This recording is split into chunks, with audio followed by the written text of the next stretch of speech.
Hi everyone, welcome back to another video. আমি যে ড্রেসটা পরেছি সেটা আমি মিশো থেকে নিয়েছি। খুবই রিজনেবল প্রাইসে আর ভীষণই সফট মেটেরিয়াল। পরে আমার কিন্তু বেশ ভালোই লেগেছে। চলো এই ড্রেসটার সাথে ম্যানেজ করে একটা লুক ক্রিয়েট করা যাক। সবার প্রথম আমি এখানে লাগিয়ে নিচ্ছি নাইকার একটা প্রাইমার। আর প্রাইমারটা লাগানোর সাথে সাথেই দেখো আমার স্কিনটা কেমন ব্লার হয়ে গেল। যত আমার পোর্স ছিল সব কেমন ব্লার হয়ে গেছে। প্রাইমার লাগানোর পর আমি এখানে নিয়ে নিয়েছি ফ্লেয়ারজার ফাউন্ডেশন। ফ্লেয়ারজার ফাউন্ডেশনটা খুবই ড্রাই হয়, তাই তোমাদের যদি ড্রাই স্কিন হয়ে থাকে সেক্ষেত্রে তোমরা ফ্লেয়ারজার ফাউন্ডেশনটা ইউজ করো না, তোমরা কোনো ডিউই ফাউন্ডেশন ইউজ করো, কারণ এটাকে ব্লেন্ড করতে খুবই কষ্ট। তারপর আমি মেকআপটাকে সেট করে নিচ্ছি রিকোডের পাউডার দিয়ে, সেটিং পাউডার দিয়ে। মেকআপটাকে নয়, ফাউন্ডেশনটাকে সেট করে নিলাম রিকোডের পাউডার দিয়ে। একটু হালকা করে ব্রঞ্জার লাগিয়ে নেব।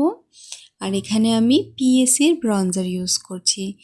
তোমরা যদি চাও আমি তোমাদেরকে লিঙ্ক শেয়ার করে দিতে পারবো। নোজটাকেও একটু হালকা করে করে নিলাম, কারণ আমার নোজটা খুবই ছোট আর একটু মোটা। আমার ব্লাশ লাগানো বরাবরই পছন্দ, তবে ব্লাশটা তেমন খুব বেশি নয়, খুবই হালকা করে ব্লাশ লাগালে আমার বেশ ভালোই লাগে।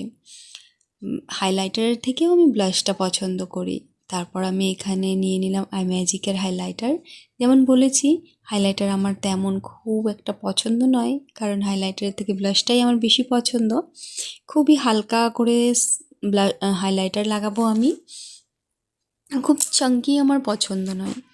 আর এখানে আমি মাস্কারা দিয়ে একটু আইব্রোটাকে ড্র করে নিলাম, তবে উপরে লেগে গেছিলো, সেটাকে আমি পরে ক্লিন করে দিয়েছি। একটা ব্রাউন কালার দিয়ে আমি আমার আইশ্যাডোটাকে স্টার্ট করব। পুরো লিডটাতে একটা ব্রাউন কালার লাগিয়ে নেব। আর তারপর ড্রেসে যেহেতু পিঙ্ক কালার রয়েছে, তাই একটা পিঙ্ক কালার আমি লাগিয়ে নিয়েছি।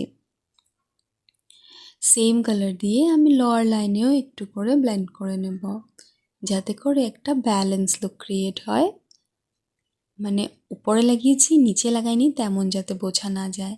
মাস্কারা পরে একটা নিউড কালার লিপস্টিক পরে নিলাম।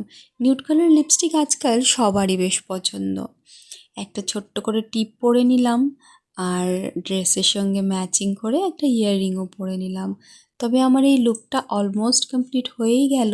তোমরা আমাকে জানিও এই লুকটা কি দুর্গাপুজোয় ক্রিয়েট করা যাবে, মানে দুর্গাপূজায় করার মতো মেকআপ কি হয়েছে।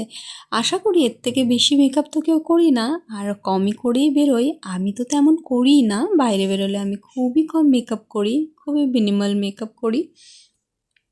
তবে লুকটা তোমাদের কেমন লেগেছে